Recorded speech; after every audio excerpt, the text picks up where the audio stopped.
Assalamualaikum warahmatullahi wabarakatuh. Alhamdulillah, alhamdulillahi rabbil alamin, wassalatu wassalamu ala asrafil anbiya'i wal mursalin Sayyidina Maulana Muhammadin wa ala alihi wa sahbihi ajmain, amma ba'du.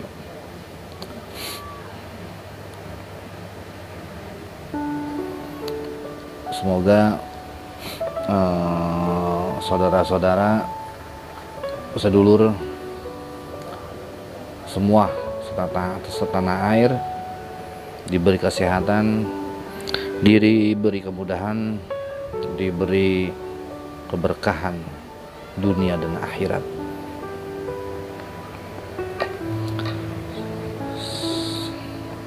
Saya di sini ingin menguak apa artinya, apa sih pandangan masyarakat jimat atau pusaka. Apa artinya jimat atau pusaka itu apa gitu. Saya di sini ingin menerangkan sedikit versi saya.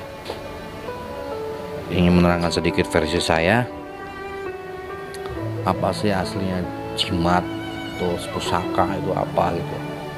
Untuk biar yang orang awam tuh biar mengerti gitu kan ya. Jadi gini, saya di sini menerangkan dengan santai, sambil ngerokok nih.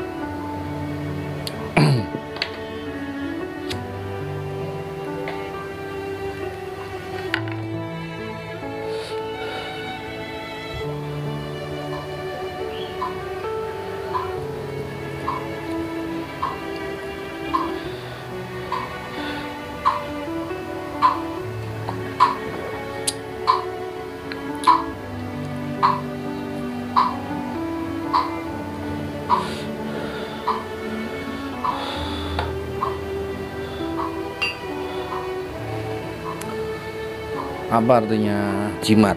Nah, saya pernah dikasih jimat sama temen. Saya sebetulnya nggak dikasih, saya minta jimatnya.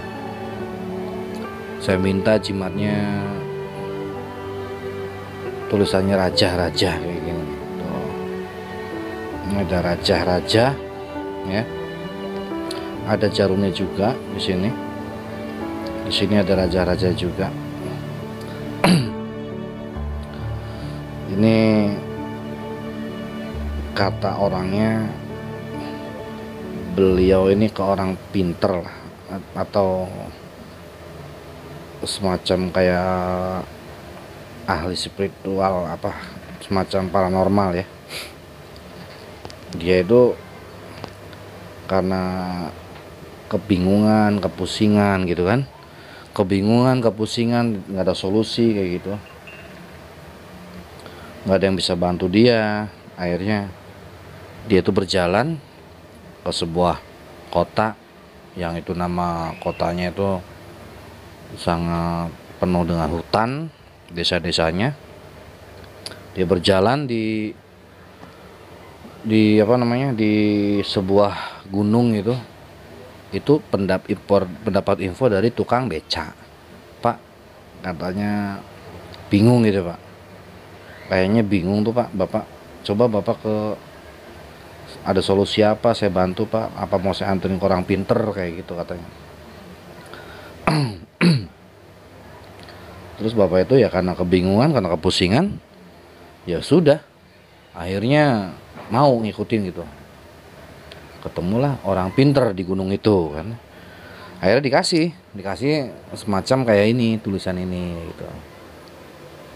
Tulisan segede ini. Katanya di sana 3 hari ya. 3 hari, terus ada 3 hari lah, macam-macam lah apa yang dijalin saya kurang tahu lah, dia nggak cerita soalnya. Terus dikasih jimat. Jimatnya kayak gini. Tuh. Ini jimat kata dia, jimat. Terus dia ketemu sama saya, minta pendapat lah sama saya gitu.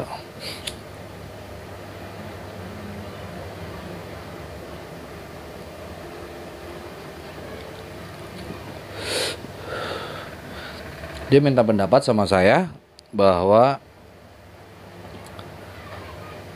selama megang setahun ini usahanya malah bukannya maju malah rubuh, cengkang lah. Pertama sih dengan bangga lah dia. Terus saya tanya, jimat, Pak dikasih jimat terus Bapak ngapain? Ya taruh aja tempat dagangan katanya gitu, tempat usaha. Udah gitu aja katanya. Oh gitu. Ya terus setahun itu usaha modal makin melorot terus.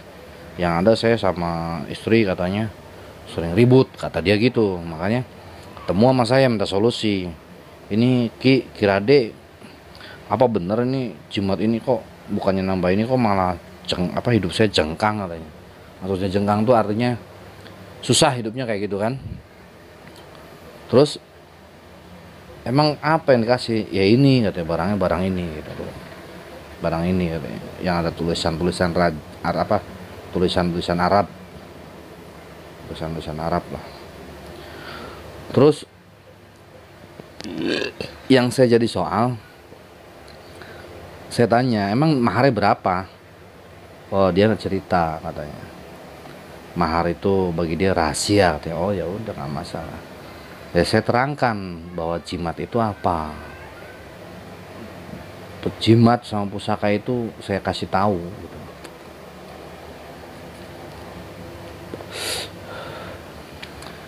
Saya bilang kalau jimat itu biasanya dipegang dengan orang-orang yang benar-benar ketakutan hidup di dunia ini, mau ketakutan mati atau mau ketakutan kere gitu ya. Nah jadi jimat itu dibarengi biasanya dengan mantra ya, dari seorang praktisi paranormal itu, dukun lah ya, dibarengi oleh mantranya, jimat plus mantranya gitu. Nih nanti kamu seperti ini. Nah saya terangkan, ada seorang paranormal pun mengatakan jangan sombong ya, ada yang kayak gitu. Nih bacain istighfar sama sholawat Nabi, ada yang kayak gitu, dikasih jimat tapi dibarengi ada yang sholawat Nabi terus istighfar, ada yang kayak gitu. Jadi saya bilang sama kawan yang punya ini, saya bilang sama dia, sebetulnya jimat itu tergantung tergantung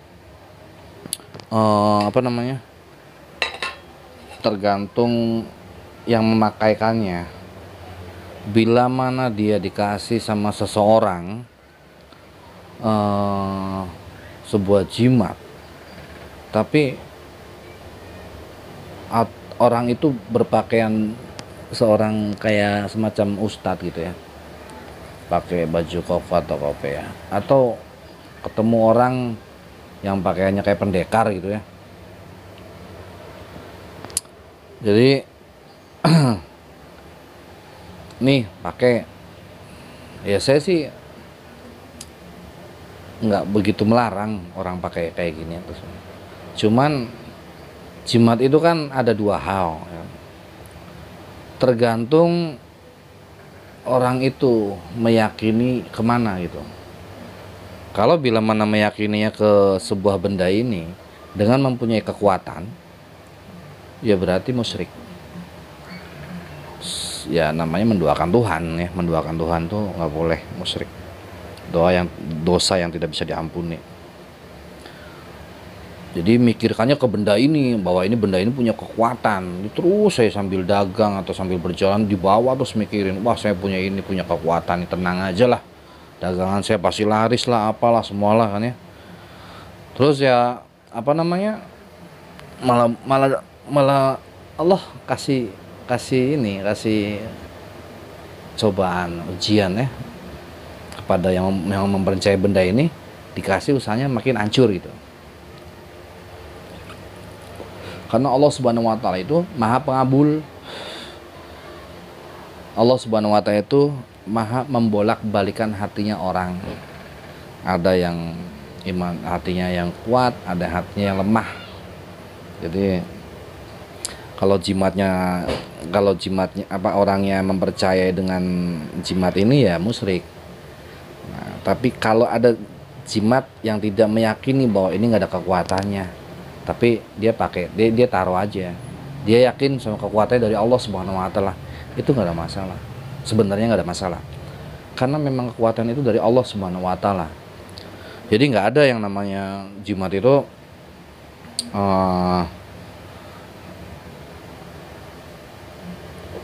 sakti gitu, nggak ada. Sakti itu nggak ada, jimat itu sakti nggak ada.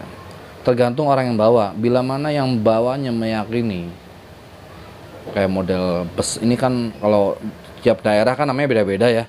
Ada yang besel, ada yang wapak, ada yang besel, ada yang wapak, terus ada yang jimat atau apalah.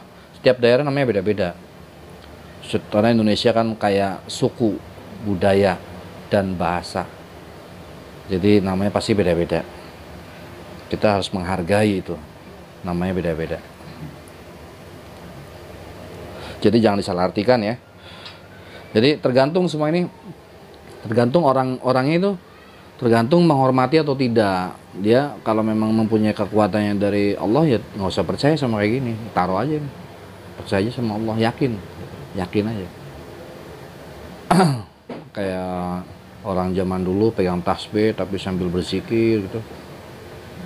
Kekuatannya itu bukan tasbih, karena kekuatannya sama Allah Subhanahu Wa Taala. Tasbih itu mempunyai karomah sehingga bisa ngalahin musuh, kayak gitu loh. Gitu. Nah ini jimat. Ada jimat itu dari batu akik, contohnya kayak gini, yang meyakini batu akik gitu kan. Atau dari gelang, nih yang kayak gelangnya kayak gini. Ada yang meyakini dari gelang-gelang ya, dari gelang-gelang pernak-pernik lah ya, dari kayu ini, kayu gaharu atau kayu setinggi atau kayu asem, kayu kelor atau apalah, kaboa atau apalah. Ada kekuatannya, itu semua tergantung. Kalau menghormati apa benda ini atau mengagung-agungkan benda ini ya musyrik gitu loh. Tapi kalau apa namanya, kalau benda ini hanya hiasan, percaya sama Allah Subhanahu Wa Taala ya nggak musyrik. Yakin aja sama Allah Subhanahu Wa Taala. Jadi saya bongkar bahwa jimat-jimat itu macam-macam ya kan. Ini part 1 ini saya akan buka masalah jimat atau pusaka. Ya kan? Nah, sekarang jimatnya. Ada jimat yang melalui dari kayu ya, akar, batu akik, terus raja-raja kayak gini, atau dari bumbu-bumbu dapur, ada yang kayak gitu. Ada yang meyakini macam-macam soalnya kan. Ada yang meyakini dari minyak ya kan.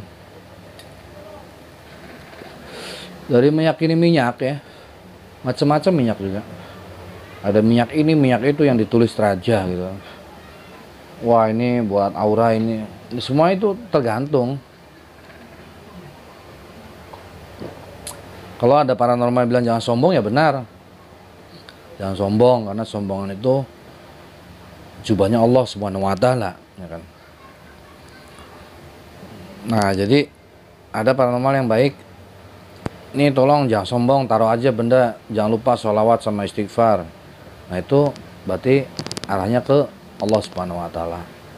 Minta kekuatannya sama Allah Subhanahu Wa Taala dibarengi oleh sholat.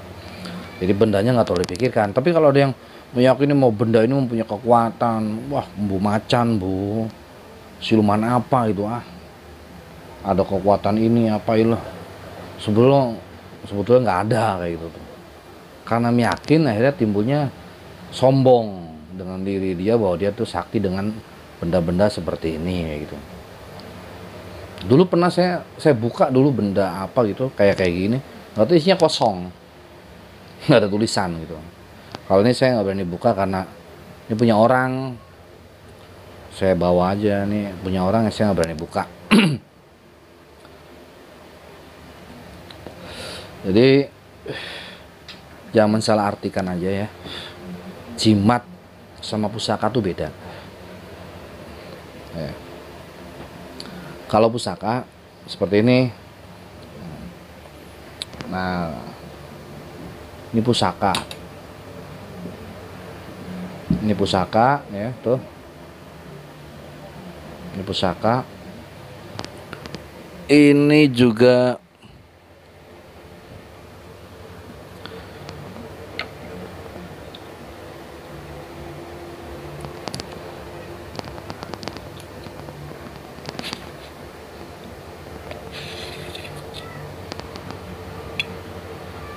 ini pusaka. Kenapa disebut pusaka? Karena ini sebuah keris pusaka yang peninggalan leluhur zaman kerajaan. Pusaka itu memang dibuat oleh orang, tidak ada yang dibuat oleh gaib, tidak ada. Dibuat oleh orang, namanya dulu empu bikin keris pesanan kerajaan tanah Jawa atau kerajaan tanah Sulawesi atau kerajaan Kalimantan atau kerajaan Sumatera atau kerajaan Pulau Jawa Barat atau kerajaan Bali atau kerajaan apalah, itu minta pesan dibuatkan oleh pandai besi atau enggak empu gitu kan. Nah, jadi ini sebuah senjata yang runcing, yang mempunyai pamor, terbuat dari metal dan besi dan nikel.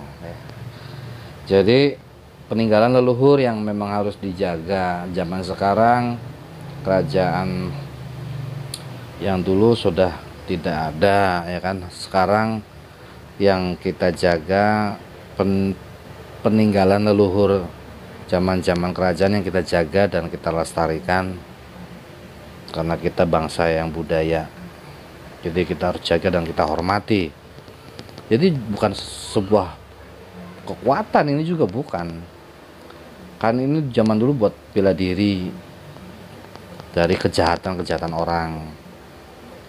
Kalau ada keris bisa begini, bisa bergerak sendiri gitu, Allahu alam. Bagi saya sih tidak ada ya. Bisa cus. Allahu alam itu. Kalau bagi saya ini peninggalan leluhur yang harus dihormati, yang dijaga. Ada bermacam-macam, ada keris, ada tombak, ya kan? Ada banyak lah pokoknya. Tanah Jawa juga mempunyai keris bagus-bagus. Sumatera, Kalimantan, Sulawesi, Bali, Papua atau NTB, cuma namanya beda-beda. Ada yang badik, ada yang mandau, ada yang rencong, ada yang parang, ada yang celurit, ada yang apalah. Cuma kalau keris itu ada yang lurus, ada yang liak-liuk, looknya beda-beda. Dan tanah Jawa memang terkenalnya keris yang mempunyai pamor, karena zaman kerajaannya pun banyak mempunyai keris. Adipati, sultannya, ya kan, prajuritnya itu mempunyai keris. Dan itu pusaka yang harus dijaga. Tapi kalau bila mana ini ada kekuatan, ya sama aja musyrik, karena menduakan Tuhan gitu kan. Jadi kalau bisa ya ini pusaka harus dijaga, dirawat, melestarikan budaya. Kalau pandangan manusia, pandangan masyarakat penilaiannya beda, ya monggo aja, kalau saya nggak ada masalah. Cuman kayak kadang banyak keris, wah itu mah sesat gitu kan. Apalah sesat lah, inilah itulah. Padahal sebetulnya enggak, karena dia mencintai tradisi dan budaya, ya monggo gitu kan. Tapi kalau ada yang menilai sesat, yaitu berarti orang yang menghakimi, ya kan, kesalahan orang gitu. Penilaian, menghakimi penilaian yang negatif. Jadi kalau bagi saya janganlah orang mempunyai keris atau apa, ya jangan menilai jelek, karena sebuah pusaka itu memang harus dilestarikan dan budaya. Oh saya nggak kuat ngerawat keris. Loh tergantung. Wah nanti diturutin mintanya kembang, mintanya itu diturutin jadi budaknya keris. Ya tergantung, semua itu tergantung keniatan aja. Kalau keris kan bulan suro pencucian, karena kita menghormati pembuatannya zaman empu. Setiap bulan suro dicuci sama jeruk nipis sama air kelapa, ya kan. Zaman-zaman dulu. Terus nama-namanya pun beda-beda. Jawa Timur namakan keris beda, Jawa Tengah hampir mirip, ada yang beda juga. Jawa Barat beda, Sulawesi beda, Bali beda, Sulawesi, Sumatera pun beda. Menamakannya beda-beda. Ini keris ini apa namanya beda-beda. Jadi yang penting pusaka peninggalan leluhur itu memang harus dilestarikan dan harus dirawat, harus dijaga. Bukan dirawat untuk kasih kembang atau menyan, bukan. Dirawat itu dijaga, jangan sampai besi-besinya ini keropok atau rapuh atau hancur. Harus dijaga biar pamornya selalu bagus, karena kan terbuat dari meteor, besi dan nikel ya, campurannya seperti itu. Dan gak gampang orang bikin keris dulu kan, sangat susah.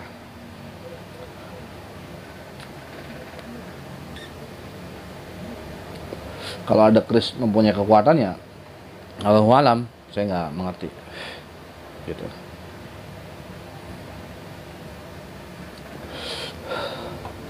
Jadi kalau apa namanya, kayak keris ini juga, ini termasuknya sepuh juga kan.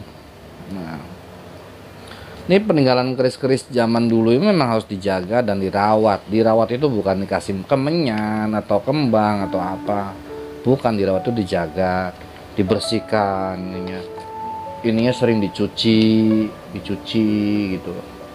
Ini bilangnya sering dicuci kalau bulan suro, atau pakai warangan zaman dulu, ya kan. Zaman sekarang macam-macam pencuciannya beda-beda.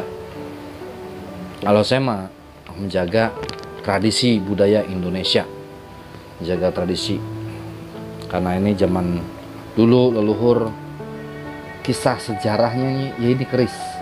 Dulu kisahnya kerajaan apa kayak gitu, kerajaan apa, kerajaan Jawa Barat, kerajaan apa, Pajajaran atau Pasundan atau Pakuan atau kerajaan Sunda, kerajaan banyak lah, Jawa Tengah, Mataram, Blambangan kan, terus Singosari Jawa Timur, Mojopahit, banyak banget, banyak kerajaan yang harus dikuak, banyak banget lah. Di Sumatera Sriwijaya, di Sulawesi Bugis juga macam-macam banyak. Jadi dia memiliki gini semua, memiliki keris atau pusaka lah zaman dulunya, karena kerajaannya sudah pada masih ada yang tidak ada yang runtuh, ada yang masih kokoh peninggalannya. Nah inilah peninggalannya yang bukti sejarahnya ada gitu, bukan mitos, bukan legenda, bukti peninggalan kerajaannya masih ada, keris atau bangunan kerajaannya, keraton apa kan, itu memang harus dijaga dan dilestarikan budayanya. Semacam kayak tari-tarian ya kan, tari Sunda, tari topeng, atau tari kerajaan, tari apa kan, semua harus dilestarikan dan harus dijaga, karena budaya Indonesia ini sangat banyak sekali kayak gitu. Jadi untuk sekarang saya membedakan antara keris sama itu dulu ya, sama jimah.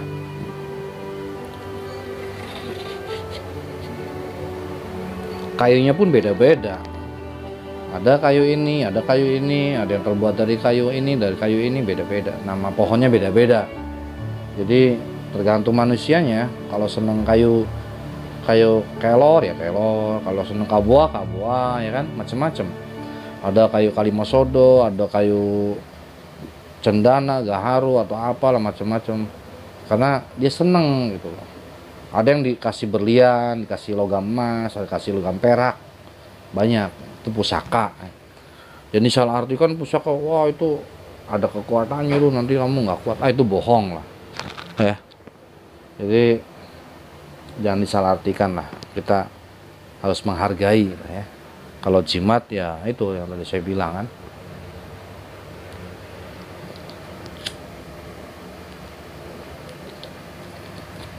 jangan sombong juga kalau udah punya keris, petantang penenteng kemana-mana bawa keris. Keris itu sebetulnya dalam acara tradisi adat itu keris selalu ada. Dari yang petantang penenteng bawa keris kemana-mana bawa keris, ya serem lah kalau gitu. Kalau zaman sekarang ya serem ya. Kalau zaman dulu nggak ada masalah karena zaman kerajaan dulu gitu kan. Kalau zaman sekarang ya saya nggak tahu lah gitu. Cuma tolong jangan disalah artikan, karena ini pusaka Indonesia lah yang harus dilestarikan gitu, untuk dijaga, bukan dijaga dari hal-hal yang aneh.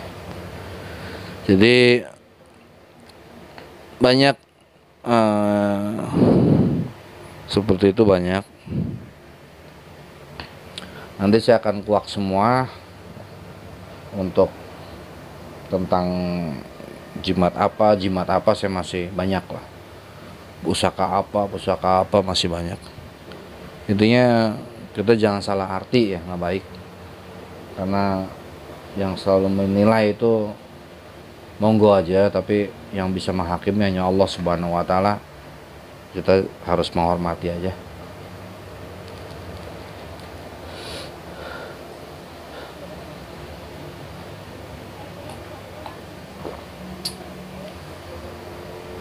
Semacam ini pun saya bikin kok. Peninggalan almarhum yang saya harus jaga.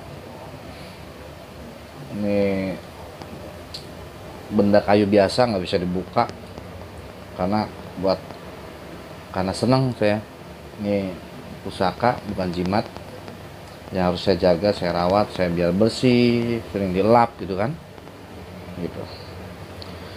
Kalau yang ada salah mengartikan ya monggo, kalau saya sih nggak ada masalah. Namanya manusia itu kan nggak luput dari lidah, jadi asal ucap, asal menghakimi, asal menilai salah atau benar itu monggo, karena manusia itu nggak akan selamat dari mulutnya manusia sendiri.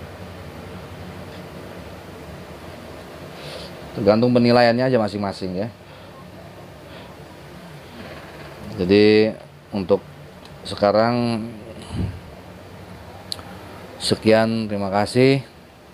Saya Kiradi Habib Raya di Jarak Dua Alam ini untuk memberikan sharing atau pengetahuan sedikit, karena saya juga masih banyak belajar pengetahuan dari orang-orang yang lebih tua dari saya, yang lebih pandai sejarahnya. Saya hanya mempunyai ilmu sedikit yang bisa bagi sharing kepada kalian semua. Insya Allah bermanfaat. Assalamualaikum warahmatullahi wabarakatuh. Semoga sedulur jangan lupa subscribe untuk video yang terbaru dan gratis apa itu. Alhamdulillah, semoga diberi kesehatan dan panjang rezeki, panjang umur, keselamatan dunia dan akhirat. Asyhadu an la ilaha illallah, asyhadu anna Muhammadar Rasulullah, asyhadu an la ilaha illallah, asyhadu anna Muhammadar Rasulullah. Allahumma shalli ala sayyidina Muhammad wa ala alihi sayyidina Muhammad wa ala alihi washabbihi wa barik wa sallim ajmain walhamdulillahi rabbil alamin. Rabbana atina fid dunya hasanah wa fil akhirati hasanah wa qina azabannar. La mauzuda illallah, la ma'budu illallah bihaqqin. Anafas. Alhamdulillahirabbil alamin.